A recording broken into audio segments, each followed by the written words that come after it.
Seseorang muslim kalau dia berbuat dosa dan maksiat, berarti apa? Allah itu marah, Allah enggak suka, Allah itu cemburu sama hambanya kalau dia berbuat dosa dan maksiat, berbuat yang diharamkan oleh Allah Subhanahu wa taala, berbuat dosa syirik, kemudian meninggalkan sholat berjamaah, kemudian menipu, kemudian berbohong, kemudian membuka auratnya, tidak menutup aurat rapat-rapat, dan sebagainya dan yang lainnya.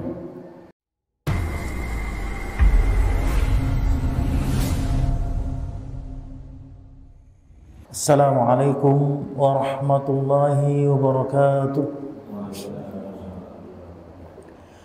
Bismillah, alhamdulillah, wassalatu wassalamu ala rasulillah, nabiyina al-karim al-mustafa wa mawala Sayyidina Muhammad ibn Abdillah salatullahi wa salamuhu, ballagha ar-risalah wa adda al-amanah wa nasaha al-ummah wa jahada fillahi haqqa jihadih hatta tarakana ala al-bayda layluha kanahariha la yazigu anha illa halik.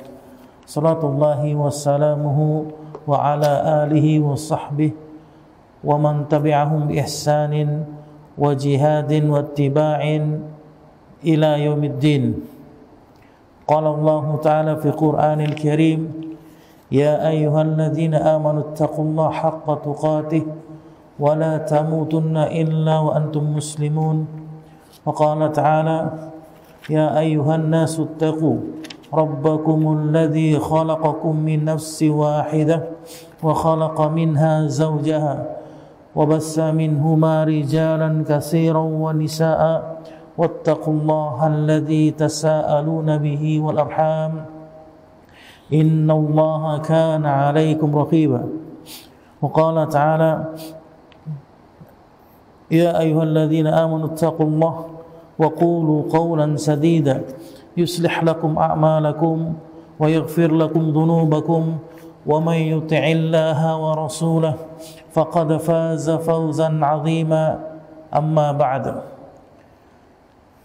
Rabbi ishrah li sadri wa yassir li amri wahlul 'uqdatam min lisani yafqahu qawli. Ba'du. Barakallahu fiikum. Alhamdulillah, segala puji bagi Allah Subhanahu wa taala yang telah melimpahkan nikmat-Nya kepada kita, yaitu nikmat iman wal Islam, yang mana dengan kedua nikmat tersebut kita masih diberikan kesehatan, kekuatan oleh Allah untuk sedikit mempelajari agama Allah dan berusaha untuk mengamalkan sunnah Rasulnya sallallahu alaihi wasallam. Sallallahu alaihi wasallam kita curahkan kepada Nabi besar kita Muhammad sallallahu alaihi wasallam beserta para keluarganya, para sahabatnya dan pengikutnya. Taib. Barakallahu fiikum. Kita akan lanjutkan pembahasan kita syarah Riyadhus Shalihin li fadilati Syekh Shalih Al-Utsaimin rahimahullahu taala. Walhamdulillah, kita sudah sampai kepada pembahasan bab yang kelima, yaitu berkenaan dengan babul muraqabah, hadis yang keempat dari sahabiul jalil Anas bin Malik radhiyallahu taala anhu, bahwasannya beliau mengatakan, innakum la ta'maluna a'malan hiya adaqqu fi a'yunikum minasy-sya'r. Sesungguhnya kalian akan melakukan amalan-amalan perbuatan yang dalam pandangan kalian lebih halus dari sehelai rambut. Kunna na'udduha ala ahdi Rasulillah sallallahu alaihi wasallam minal mubiqat. Sedangkan kami menganggapnya pada masa Rasul yang mulia alaihi wasallam perkara yang kalian anggap remeh, perkara yang kalian anggap enteng, ini termasuk menghancurkan, hal-hal yang menghancurkan dalam agama. Maka hadis yang mulia ini dikisahkan dari sahabiul jalil Anas bin Malik radhiyallahu taala anhu, yang dimana kita ketahui bahwasannya beliau Allah subhanahu wa ta'ala berikan umur panjang sekitar 90 tahun. Berarti beliau apa? Bertemu dengan masa zamannya para tabi'in, ya, sahabat Anas bin Malik radhiyallahu ta'ala anhu.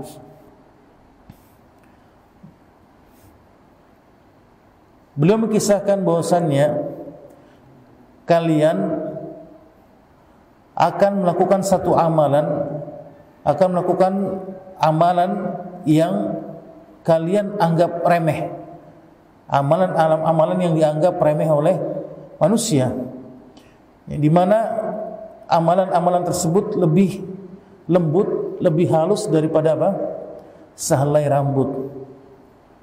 Padahal jika amalan tersebut dilakukan oleh kalian, oleh kita sebagai kaum muslimin, maka akan menghancurkan, akan merusak, atau bahkan akan apa?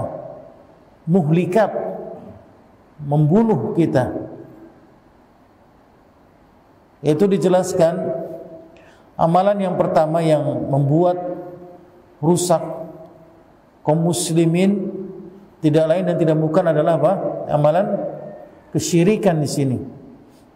Amalan kesyirikan yang sudah kita jelaskan pada pertemuan bulan lalu, di mana Allah Subhanahu wa taala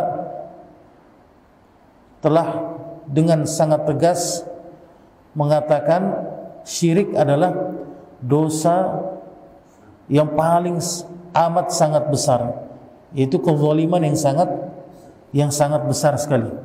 Allah taala berfirman, inna syirka la zulmun azim. Sesungguhnya kesyirikan adalah apa? Kezaliman yang sangat besar. Tapi sebagian dari kita apa? Bahkan kita ketahui mereka menganggap remeh perbuatan hal ini, mengatakan perbuatan hal ini adalah perbuatan yang tidak merusak, perbuatan yang tidak mengapa untuk dikerjakan, dilakukan. Bahkan dari mereka apa? Terbiasa dengan hal-hal yang berbau kesyirikan, seperti percaya dengan apa? Ramalan bintang, percaya dengan zodiak seperti zodiak Taurus, kemudian Leo, kemudian Virgo, kemudian Sagittarius dan yang lainnya. Dan mereka menganggap hal ini adalah hal yang biasa, hal yang tidak merusak akidah mereka. Padahal kalau misalkan kita ketahui dan kita kembalikan kepada Islam, maka amalan tersebut bisa merusak akidah seorang muslim. Sebagaimana Rasul kita yang mulia alaihi salatu wassalam mengkhabarkan dalam hadis yang sahih, bahwasanya beliau mengatakan, man ata kahinan aw arrafan falam tuqbal salatuhu arba'ina yawman. Barang siapa seorang muslim yang mendatangi dukun atau paranormal, maka salatnya tidak diterima selama 40 hari 40 malam. Untuk bisa bayangkan di sini, mendatangi saja salatnya tidak diterima selama 40 hari 40 malam. Pada zaman ini kita tidak harus mendatangi ke rumahnya, capek-capek kita datang ke rumahnya. Ya, cukup kita apa? Buka Facebook, Instagram, kemudian broadcast, Google dan sebagainya. Kita baca di situ ada tulisan artikel-artikel atau wacana-wacana yang berkaitan dengan hal-hal yang gaib, berkaitan dengan kesyirikan atau kemusyrikan. Kita baca sampai tuntas, maka sama saja apa? Kita mendatangi dukun dan paranormal di sini. Salatnya tidak diterima selama berapa hari? 40 hari 40 malam. Dan hal ini adalah dosa yang dianggap remeh oleh manusia kaum muslimin pada zaman ini. Mereka mengatakan enggak apa-apa, orang cuma baca doang kok. Yang penting kan kita percaya sama Allah. Yang penting kita sholat, puasa. percaya dengan apa yang dibawa oleh Rasul, kita masih muslim dan sebagainya. Maka hal-hal ini adalah hal-hal yang dianggap remeh oleh kaum muslimin. Bagaimana kalau misalkan mereka meyakininya, beriman dengan apa yang telah diucapkan oleh dukun dan paranormal. Misalkan mereka meyakini bintang Leo pada saat ini adalah bintang di mana sedang hebat-hebatnya kejayaan, kemudian asmaranya sedang happy, kemudian keuangannya sedang naik-naiknya, padahal dia pengangguran, belum punya istri. Ini lebih aneh lagi, dan dia masih saja percaya dengan hal seperti itu. Maka apa yang telah dikatakan oleh Rasul dalam hadis yang lain, Rasul yang mulia bersabda, man ata kahinan aw arrafan fasaddaqahu bima yaqul faqad kadzdzaba ala Rasulillah faqad kafara ala ma unzila ala Muhammadin sallallahu alaihi wasallam. Barang siapa yang dia mendatangi dukun atau paranormal kemudian dia meyakininya, maka sungguh dia telah kufur apa yang telah dibawa oleh siapa? Oleh Rasul kita yang mulia alaihi salatu wassalam. Baik. Ini dosa yang dianggap remeh oleh manusia yang pertama. Kemudian Syekh melanjutkan, dosa yang dianggap remeh oleh manusia yang kedua adalah Salatul jamaah di sini. Maka setelah tauhid salat, benar enggak? Pertama yang diajarkan oleh Islam adalah tauhid. Beribadah kepada Allah dengan sebenar-benarnya, memurnikan ibadah hanya kepada Allah. Kemudian yang kedua salat. Salat berjamaah. Apa kata Syekh? Faqad kana as-sahabah la yatakhallaf ahadun anha illa munafiq aw marid aw ma'dzurun. Adapun para sahabat radhiyallahu taala anhum, mereka tidak pernah sama sekali meninggalkan salat, menyelisihi salat berjamaah, kecuali siapa di sini? Kecuali munafik, kemudian orang yang sakit dan orang yang Allah beri uzur. Ini tiga ini. Selain daripada itu berarti apa? Selain daripada tiga itu berarti pasti dipastikan sholat berjamaah bersama dengan kaum muslimin. Apa kata Syekh? Walakinan nas tahawanu biha, akan tapi manusia pada zaman sekarang ini mereka bermudah-mudahan dari melaksanakan sholat berjamaah. Walam yakunu ala makana alaihi sahabah fi ahdin nabi, dan mereka pada saat ini, pada zamannya kita ini mereka tidak seperti para sahabat radhiyallahu taala anhum, di mana mereka tidak pernah meninggalkan salat berjamaah sedikit pun, kecuali munafik, orang yang sakit dan orang yang Allah beri uzur. Terutama sholat apa sih yang sering ditinggalkan oleh manusia? Sholat subuh, kemudian isya dan asar. Ini yang paling sering, yang paling sering sekali ditinggalkan oleh manusia. Sholat subuh, ketiduran, bangun jam berapa? Bangunnya jam 6. Dan ini mereka anggap biasa. Mereka anggap hal ini adalah hal-hal yang sepele, diremehkan oleh mereka. Kemudian sholat isya, mereka biasa sibuk ataupun kecapean pulang dari kantor dan sebagainya. Kemudian sholat asar, ini juga sama, baru pulang dari kantor, ya kecapean, sengaja tidak sholat berjamaah bersama dengan kaum muslimin. Nah, ini mereka anggap remeh. Dosa-dosa yang mereka anggap remeh inilah yang bisa menghancurkan mereka. Padahal kalau dilakukan oleh para sahabat adalah dosa yang bisa menghancurkan, bahkan memusnahkan agamanya di sini. Tetapi dianggap sepele, diremehkan oleh manusia. Bal innan nas, kata Syekh, bahkan manusia fi ahdina, yaitu pada zaman kami, saru yatahawanuna bis salati nafsiha, mereka bahkan bermudah-mudahan apa? Meninggalkan salat, bukan salat berjamaah lagi, yaitu meninggalkan salat, la salatal jamaah, yaitu bukan salat berjamaah lagi, tapi salat apa? 5 waktu mereka tinggalkan. Dengan alasan apa? Bangun jam 7, tanggung, udahlah nggak usah salat sekalian.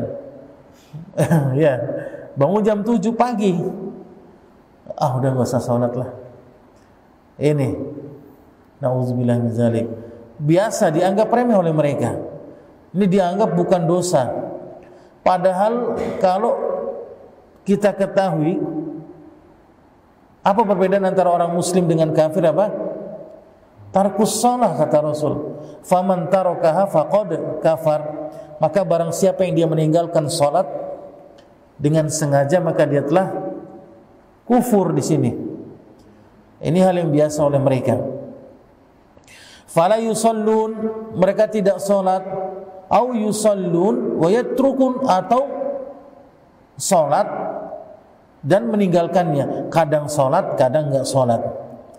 Au yuakhiruna shalah an waqtiha, ini yang paling sering.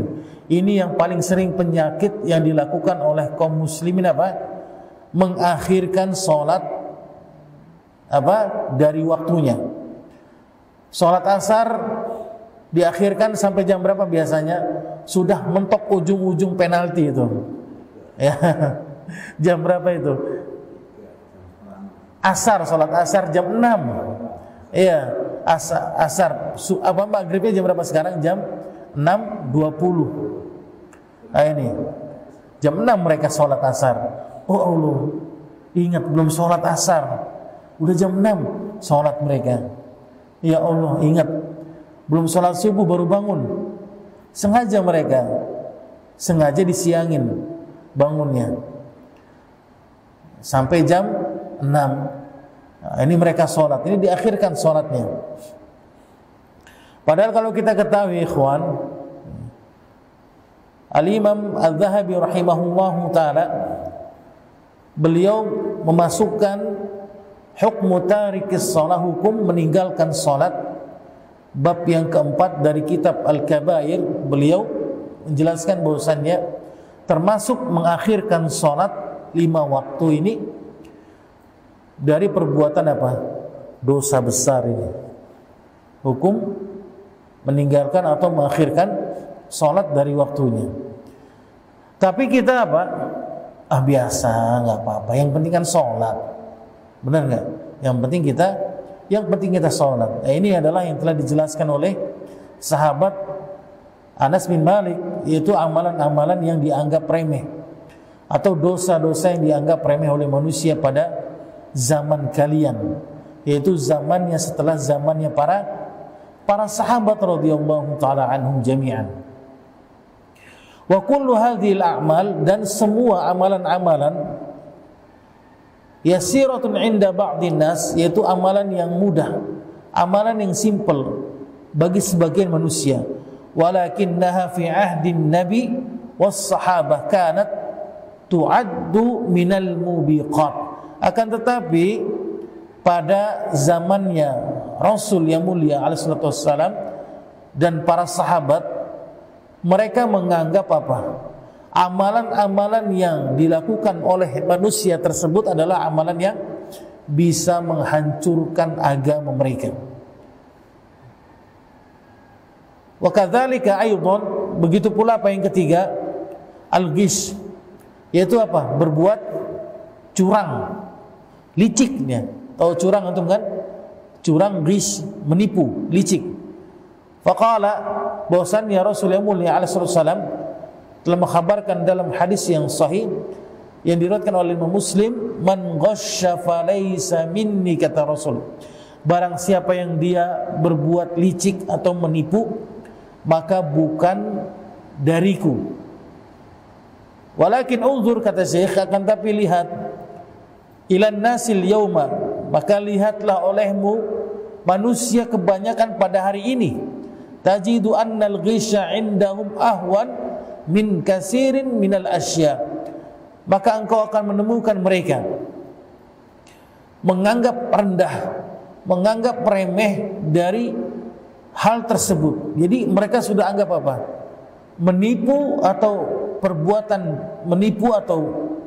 perbuatan licik ini adalah perbuatan yang remeh bagi mereka, biasa aja.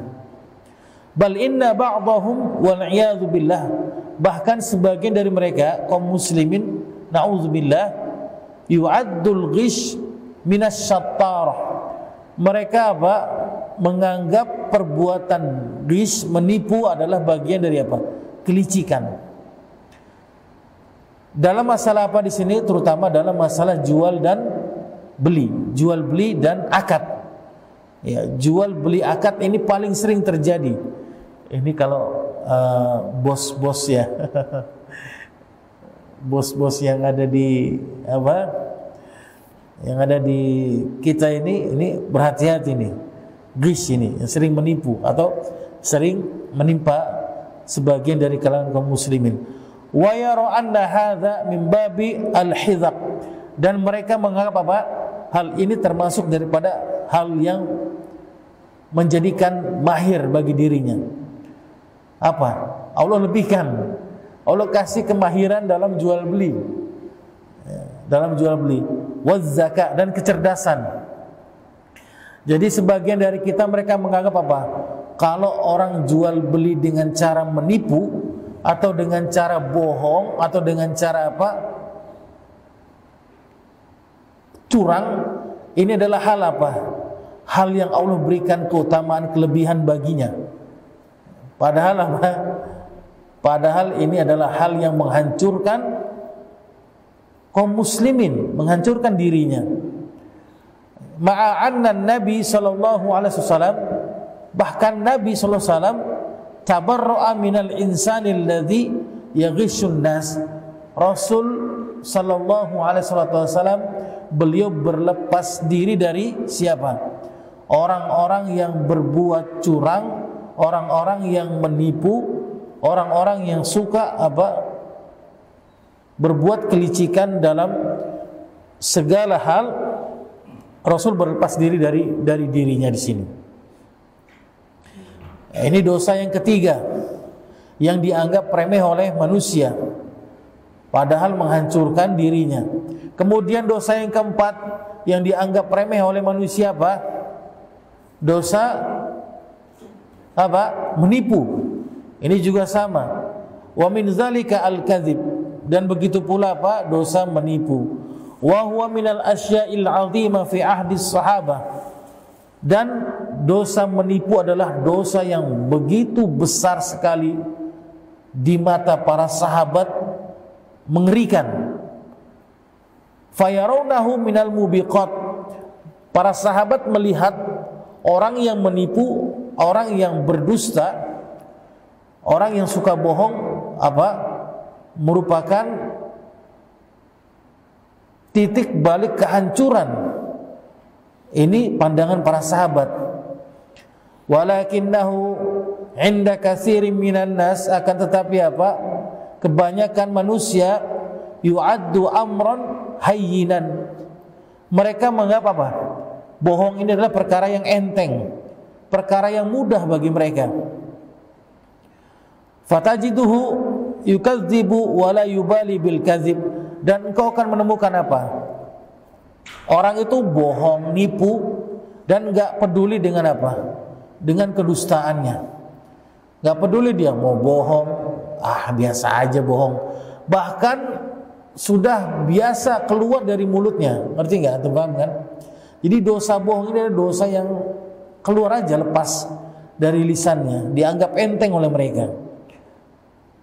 Ma'anan Nabi sallallahu alaihi wasallam, adapun Rasul yang mulia alaihi wasallam, Beliau bersabda, la yazalur rajul yukadzibu, maka tidaklah seseorang itu dia berdusta, senantiasa dia terus berdusta, wa yataharral kadzib, dan terus melakukan perbuatan dusta yang dilakukan olehnya, hatta yuktaba indallahi kadzaban, sampai ditulislah di sisi Allah sebagai seorang apa? Pendusta atau pembohong di sini. Jadi dicap oleh Allah dengan apa? Orang yang suka bohong. Ini kebiasaannya dia bohong dia. Kebiasaan dia bohong. Dalam muamalah dengan orang lain, dalam berkata dengan orang lain, kemudian jual beli, kemudian apa? Dan sebagainya, bahkan bercanda pun dia berbohong.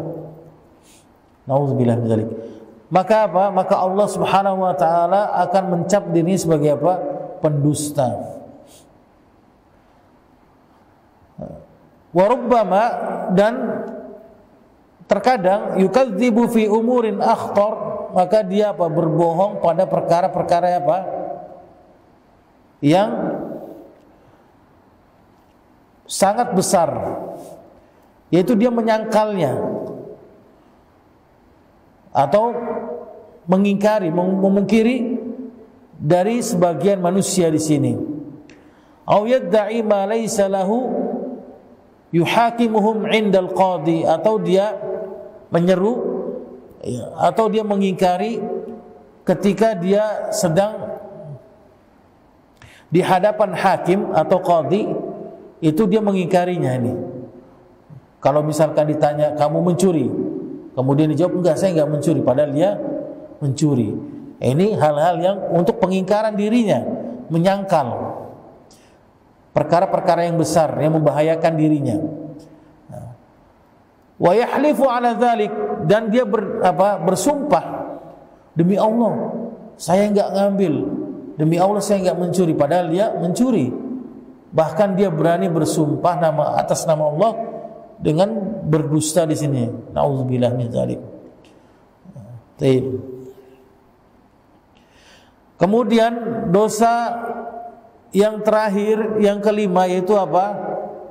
Dosa-dosa yang dianggap remeh oleh manusia, yaitu berkenaan dengan wanita muslimah di sini, yang sudah kita jelaskan pada pertemuan bulan lalu, yang mereka tidak menutup hijabnya rapat-rapat. Apa? Mereka sengaja melihatkan aurat tangannya dan bagian kakinya. Ini sengaja oleh mereka, oleh para wanita ummahat. Maka perhatikan oleh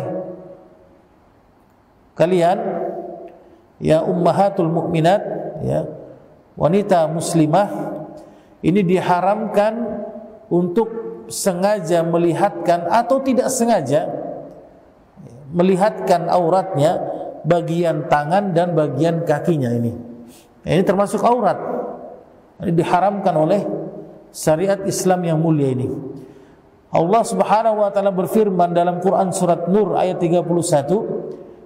Allah memerintahkan nabinya, ya ayyuhan nabi, wahai nabi, qul li azwajika, katakanlah kepada siapa? Istri-istrimu, wa banatika, dan kepada siapa? Anak-anakmu, wa nisa'il mu'minin, dan kepada siapa? Wanita-wanita mukminah, wanita-wanita mukminah di sini. Berarti kalau misalkan orang yang tidak berjilbab atau orang yang berjilbab tapi masih terlihat auratnya, berarti apa di sini? Bukan mukminah di sini.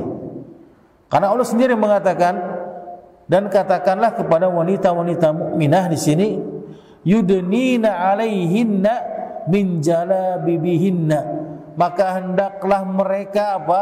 Menutup auratnya dari jilbab-jilbab mereka, dari atas ke bawah semuanya. Tapi apa kenyataannya? Banyak di antara kita, nggak apa-apa, nggak pakai jilbab, yang penting hatinya dijilbabin. Gimana antum mau tahu hatinya jilbabin? Pakai apa? Pakai jilbab kain yang lembut hatinya atau kain yang kasar? Nah, ini syubhat yang dilontarkan oleh orang-orang yang membolehkan untuk membuka auratnya. Begitu pula sebagian dari mereka wanita-wanita mukminah, atau kita katakan bukan wanita mukminah dia, wanita-wanita muslimah yang mereka tidak menjaga auratnya, tangannya, kemudian kedua kakinya keluar ke warung ataupun kemanapun sengaja terlihat auratnya, maka hendaknya apa? Segera dia menutup pakaiannya dengan rapat, ya, seperti itu. Taib. Maka ini adalah salah satu dosa-dosa yang menghancurkan kaum muslimin yang dianggap remeh oleh manusia. Taib. Kita masuk pada hadis yang selanjutnya, hadis yang kelima dari Abu Hurairah radhiyallahu taala anhu, dari Nabi kita yang mulia alaihi salatu wassalam, bahwasanya beliau bersabda, innallaha ta'ala yagharu, sesungguhnya Allah subhanahu wa ta'ala merasa cemburu, wa ghairatullahi ta'ala, dan rasa cemburu Allah subhanahu wa ta'ala, an ya'tiyal mar'u ma harramallahu alaih, yaitu seorang mendatangi apa yang Allah haramkan atasnya. Ini Allah cemburu kepada seorang muslim yang mendatangi apa yang Allah haramkan baginya di sini. Untuk bisa bayangkan. Maka pada hadis yang mulia ini bisa kita ambil pelajaran, seseorang muslim kalau dia berbuat dosa dan maksiat, berarti apa? Allah itu marah, Allah enggak suka, Allah itu cemburu sama hambanya kalau dia berbuat dosa dan maksiat, berbuat yang diharamkan oleh Allah Subhanahu wa taala, berbuat dosa syirik, kemudian meninggalkan sholat berjamaah, kemudian menipu, kemudian berbohong, kemudian membuka auratnya, tidak menutup aurat rapat-rapat, dan sebagainya dan yang lainnya. Disinilah Allah Subhanahu wa taala cemburu. Ini pelajaran yang pertama. Pelajaran yang kedua apa? Maka pada hadis yang mulia ini, maka kita tetapkan apa? Isbatul al-ghairatu lillahi, menetapkan sifat cemburu bagi Allah Subhanahu wa taala. Wasabilu ahli sunnati wal jamaah fihi, dan ini merupakan apa? Jalan ahlu sunnati wal jamaah, mereka menetapkan apa? Allah memiliki sifat apa? Cemburu di sini. Taib. Dari sifat-sifat Allah Subhanahu wa taala yang Allah tetapkan pada dirinya, dan Rasul yang mulia alaihi salatu wasallam tetapkan di dalam hadis yang mulia ini, yaitu hadis yang sahih. Taib. Yang telah dijelaskan diriwayatkan oleh Imam Bukhari dan Muslim, muttafaq alaih. Kemudian kita masuk kepada hadis yang keenam, hadis yang panjang berkenaan dengan kisah Israiliyat di sini. Sebagaimana Rasul yang mulia alaihi salatu wassalam mengkhabarkan, haditsu an bani Israil wala haraj, sampaikanlah oleh kalian dariku hadis atau kisah Israiliyah, maka tidak mengapa, kata Rasul. Wa man kazzaba alayya muta'ammidan, maka barang siapa yang dia berdusta atas namaku, kata Rasul, dengan sengaja, maka siap-siaplah apa? Menyiapkan tempat duduknya di mana? Falyatabawwa maq'adahu minan nar, maka bersiap-siaplah untuk menyediakan tempat duduknya di mana? Di neraka Allah Subhanahu wa taala. Intinya dalam hadis-hadis atau kisah-kisah Israiliyat ini banyak menyebar kisah-kisah Israiliyat yang palsu, yang bahkan dinukil sebagian dari para ulama di dalam tafsir mereka. Taib. Maka hadis yang kita bacakan ini dari sahabat Abu Hurairah radhiyallahu taala anhu, annahu sami'an nabi, bahwasannya beliau mendengar Nabi kita yang mulia alaihi salatu wassalam bersabda, inna salasatan min bani Israel, ada 3 orang dari Bani Israel, yaitu yang pertama apa? Abros, orang yang punya penyakit apa? Kusta, penyakit kulit. Kemudian yang kedua apa? Aqra, orang yang botak kepalanya.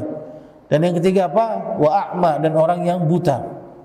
Fa aradallah an yabtaliyahum, dan Allah menginginkan apa? Mereka Allah uji di sini. Allah menginginkan mereka diuji oleh Allah. Fa ba'asa ilaihim malakan, maka Allah mengutus salah satu apa? Malaikat. Fa'atal abras, dan malaikat berubah wujud menjadi manusia, mendatangi siapa di sini? Yang pertama orang yang penyakit kusta.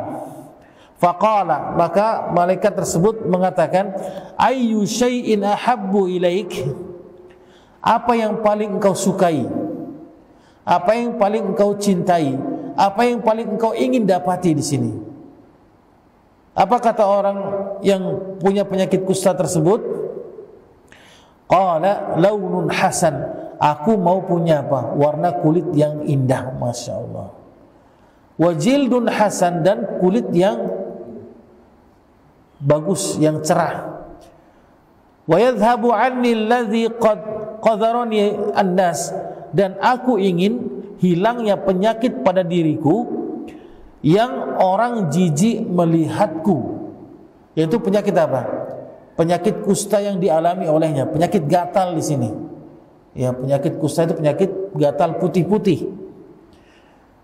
Kemudian malaikat tersebut famasahu, mengusapnya, maka segera hilanglah semua penyakit-penyakit kustanya, dan hilanglah penyakit yang membuat manusia apa? Jijik.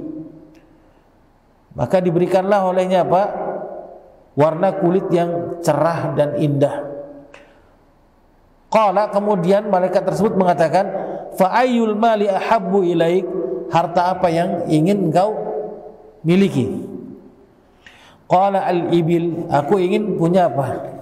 Onta, 1 onta. Au qala al-baqar, di sini perawi ini ragu.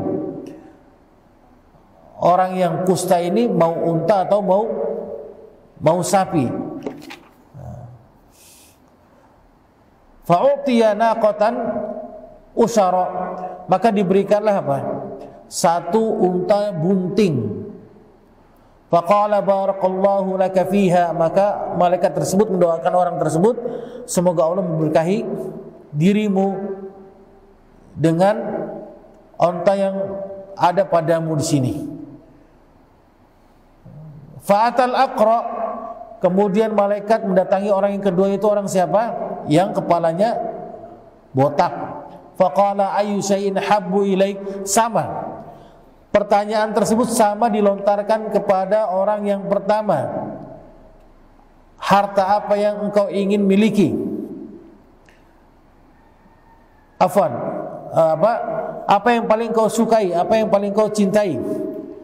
Qala sya'run hasanun, aku ingin punya rambut yang bagus. Wa yadhhabu anni hadzal ladzi qadharani an-nas, dan aku ingin hilangnya penyakit dari diriku yang membuat apa? Manusia jijik padaku, yaitu botak di sini. Ya, jadi orang jijik, malu. Seperti itu. Maka diusaplah dirinya dan hilanglah penyakit yang ada pada dirinya, dan tumbuhlah rambut yang bagus. Kemudian ditanyakan, harta apa yang kau inginkan? Kemudian orang tersebut mengatakan al-baqarah, yaitu 1 sapi betina. Fa'u'tiya baqaratan hamilan, maka diberikanlah apa? Sapi betina yang bunting. Faqala barakallahu laka fiha, kemudian malaikat tersebut mendoakan, semoga Allah memberkahi dirimu dengan apa? Dengan sapi yang ada padamu. Kemudian yang ketiga apa? Fa'atal a'ma, dan malaikat mendatangi orang yang ketiga, yang terakhir apa? Orang yang buta.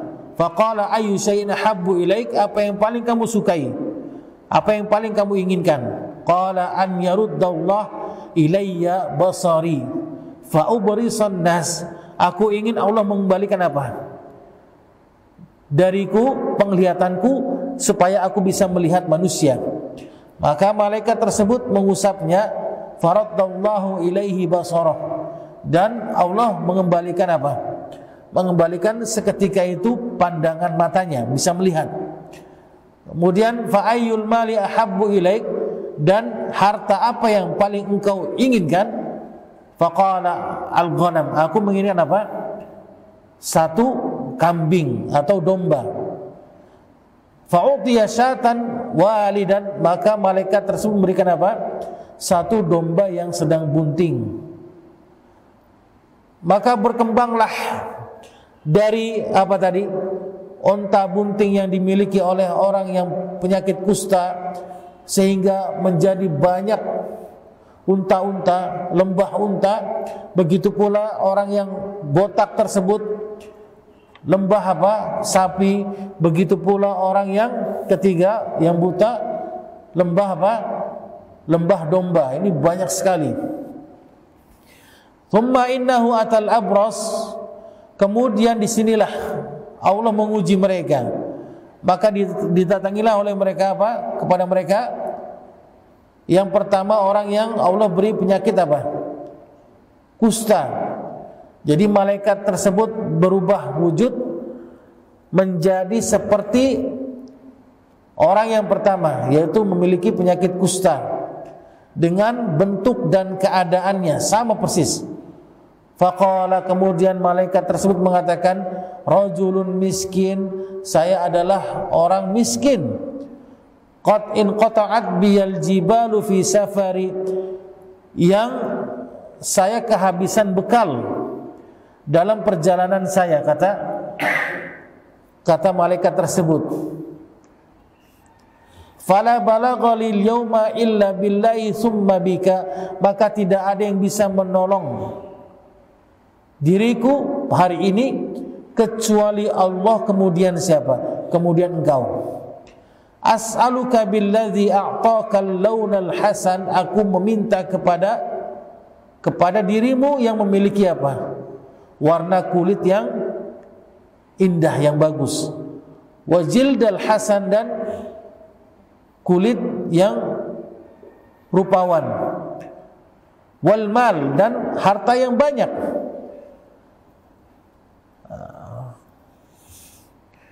Faqala, apa kata orang yang Allah beri penyakit kusta tersebut, kemudian sudah tampan, sudah bagus kulitnya, apa katanya?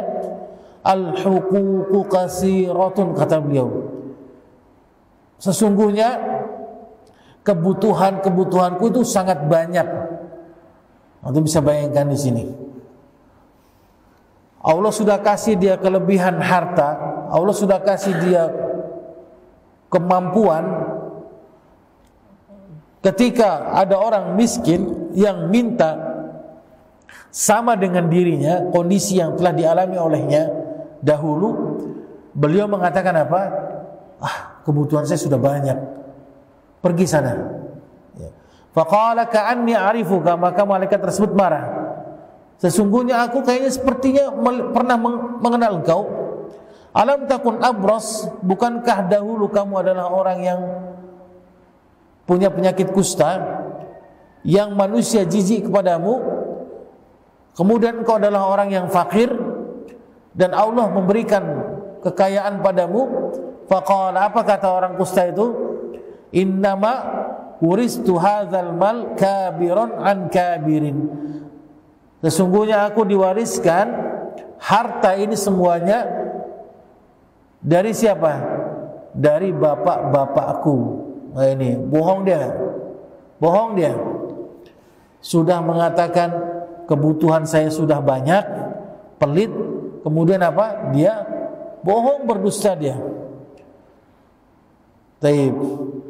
Maka malaikat tersebut mengatakan apa? In kunta kadziban fasayyarakallahu ila ma kunta. Maka jika kamu berbohong, semoga Allah merubah keadaan kondisimu seperti semula. Maka malaikat mendatangi orang yang kedua, yaitu orang yang siapa? Yang botak, sama dengan orang yang pertama, yang kusta tadi, dengan bentuk dan keadaan yang sama persis dengan keadaan orang yang botak. Mengatakan kepada orang botak, saya adalah orang yang miskin, saya orang yang dalam perjalanan yang kehabisan bekal dari perjalanan saya, dan tidak ada yang bisa menolong pada hari ini kecuali Allah kemudian engkau. Kemudian dia minta, malaikat tersebut minta kepada orang yang botak tersebut. Apa kata orang botak tersebut? Al-huququ qasirah. Kebutuhan saya ini sudah banyak sekali. Ya, jadi sama halnya seperti orang yang pertama. Begitu pula malaikat marah dengan mengatakan, sepertinya aku pernah mengetahui dirimu. Bukankah engkau dulu adalah orang yang botak dan engkau adalah orang yang miskin? Ya, maka apa kata orang botak tersebut? Apa? Harta yang aku miliki adalah harta yang diwariskan dari bapak-bapakku di sini. Taib. Kemudian terakhir apa? Malaikat tersebut mendatangi orang yang buta. Sama ditanyakan dengan kondisi seperti orang yang pertama dan kedua. Tapi jawabannya, antum bisa perhatikan, jawaban orang yang buta ini, Masya Allah Ta'ala, ketika diminta oleh malaikat tersebut, maka beliau mengatakan, fakhud ma syi'ta wada' ma syi'ta. Ambil sekandakmu dan tinggalkan apa yang tidak engkau butuhkan di sini. Itu bisa bayangkan di sini. Kemudian malaikat tersebut menjawab, fa wallahi ma ajhaduka al-yawma bi syai'in akhadtahu lillahi ta'ala. Maka demi Allah, pada hari ini aku tidak akan mengganggu dirimu apa yang engkau dapati dari Allah Subhanahu wa taala di sini. Kemudian malaikat tersebut mengatakan, amsik malak, peganglah hartamu, gunakanlah hartamu, fa innama ubtulitum, sesungguhnya kalian telah diuji. Faqad radhiyallahu anka, dan sungguh Allah telah ridha kepadamu, wa sakhita ala ma sahibaik, dan Allah murka kepada dua orang sahabatmu, yaitu siapa? Orang yang botak dan orang yang kusta. Maka apa yang dapat kita ambil pelajaran hikmah dari hadis yang mulia ini? Apa? Yang pertama, ingat pepatah mengatakan apa? Kacang tidak boleh lupa apa? Sama kulitnya. Jadi kalau antum makan kacang harus kulitnya dimakan dong berarti. Ya, kalau antum sudah Allah berikan kekayaan, kemudian kemudahan, kelapangan, rizki, harta, maka di dalam harta rizki antum ada hak-hak orang lain dari fakir dan miskin di sini. Taib. Orang-orang yang membutuhkan. Jangan sampai ada orang yang fakir miskin kemudian meminta bantuan kepada kita katakan apa? Kebutuhan saya sudah banyak. Benar nggak? Ini sama halnya seperti yang dilakukan oleh dua orang tersebut. Seperti itu. Taib. Kemudian pelajaran yang selanjutnya apa? Maka hendaklah kita bersyukur nikmat yang Allah berikan kepada kita. Apapun, baik nikmat yang kecil maupun nikmat yang besar. Sebagaimana Allah Ta'ala berfirman, la in syakartum la azidannakum wa la in kafartum inna azabi lasyadid. Jika kalian bersyukur, maka aku pasti akan tambahkan nikmat syukur atas kalian, kata Allah. Akan tapi jika kalian kufur terhadap nikmat syukur, maka azabku adalah azab yang sangat pedih. Jadi kalau Allah sudah berikan kita apa? Kemudahan, kelapangan rizki, keluasan rizki. Apa salah satu nikmat syukur kita? Apa? Ada yang tahu nggak? Allah berikan kita rumah mewah, mobil bagus, kemudian pekerjaan bagus, bisnisnya lancar bagus. Apa salah satu bentuk syukur kita? Salah satu bentuk syukur kita itu, maka hendaklah kita gunakan fasilitas yang Allah berikan, yang Allah amanahkan kepada kita, untuk mendekatkan diri kepada Allah Subhanahu wa ta'ala. Maka dijelaskan oleh Imam Ibnu Qayyim rahimahullahu ta'ala, rukun syukur ada berapa? Ada 3. Rukun syukur ini ada 3. Maka kalau hilang 1 atau 2 dari 3 rukun syukur, maka tidak dikatakan sebagai orang yang bersyukur. Yang pertama, maka hendaklah kita meyakini setiap nikmat yang Allah berikan kepada kita, baik itu nikmat yang sedikit maupun nikmat yang besar, semuanya datang dari siapa? Dari Allah. Itu pasti. Itu yang pertama. Yakin kita, semua nikmat yang Allah berikan kepada kita, baik itu nikmat yang sedikit ataupun nikmat yang banyak, semuanya pasti datang dari Allah. Ini rukun syukur yang pertama. Kemudian rukun syukur yang kedua, maka hendaklah setiap nikmat yang Allah berikan kepada kita, baik nikmat yang kecil maupun nikmat yang besar, kita ucapkan apa? Alhamdulillah. Ini rukun syukur yang kedua. Rukun syukur yang ketiga apa? Rukun syukur yang ketiga inilah yang sering kita lupa dan lepas dari syukur yang ketiga ini, yaitu apa? Maka hendaklah setiap nikmat yang Allah berikan kepada kita, baik nikmat yang kecil maupun nikmat yang besar, kita gunakan untuk jalan Allah Subhanahu wa ta'ala, mendekatkan diri kita kepada Allah Subhanahu wa ta'ala, minimal hal-hal yang mubah di sini. Ini yang sering lepas kita, benar gak? Kita dapat nikmat rezeki dari Allah, kelebihan, kelapangan rezeki dari Allah, kita gunakan untuk apa? Berfoya-foya, hura-hura, menghabiskan uang yang diharamkan oleh Allah. Ini bukan dikatakan sebagai orang yang bersyukur. Taib.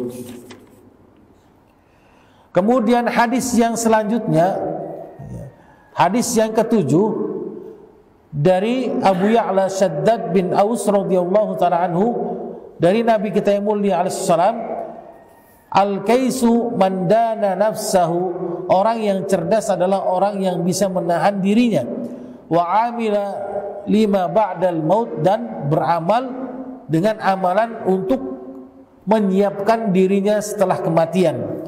Wal ajizu man ittaba'a nafsahu hawaha, dan orang yang lemah adalah orang yang mengikuti dirinya dari hawa nafsunya. Wa tamanna 'ala Allahil amani, dan orang-orang yang berangan-angan belaka dengan angan-anganan apa? Yang tidak jelas di sini. Taib. Kemudian yang terakhir dari bab al-muraqabah, hadis yang ke-8 dari Abu Hurairah radhiyallahu taala anhu, Rasul kita yang mulia sallallahu alaihi wasallam bersabda, min husnil islamil mar'i tarkuhu ma la ya'ni, dari kebaikan Islam seseorang itu apa? Meninggalkan apa-apa yang tidak bermanfaat bagi dirinya. Berarti kalau kebaikan seorang muslim berarti apa di sini? Dia bisa meninggalkan apa yang tidak bermanfaat bagi dirinya. Apa contohnya? Ada yang tahu nggak? Apa? Nonton TV, ya. Ini sesuatu yang tidak bermanfaat bagi dirinya. Kemudian apa? Apa lagi? Catur. Main catur, ya. Kemudian main game. Ada nggak di antara antum yang suka main game? Mungkin ada kali ya. Kemudian apa lagi? Mancing, ya, mancing mania. Ini yang tidak ada manfaatnya sama sekali. Ngobrol, ya, sampai hal-hal yang tidak ada manfaatnya, begadang, ngumpul-ngumpul sama teman-teman sampai tengah malam, bahkan sampai menjelang subuh, kemudian subuhnya kesiangan. Apalagi nonton bola. Waduh, gak enak anak nonton bola ini ya. Kena semua ini. Itu sesuatu yang tidak ada manfaatnya bagi diri kita.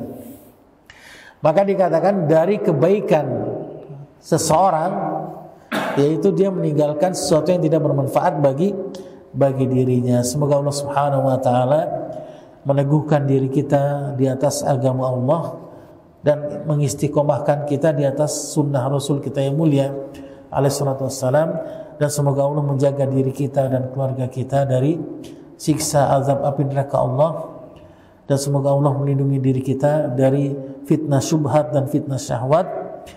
Semoga Allah merahmati kita, meridhai kita, dan memberkahi umur, amal dan ilmu kita. Wa hadanallahu ila siratal mustaqim. Kita tutup dengan kalimat subhanaka bihamdik asyhadu an la ilaha illa anta astaghfiruka wa atubu ilaik. Assalamualaikum warahmatullahi wabarakatuh.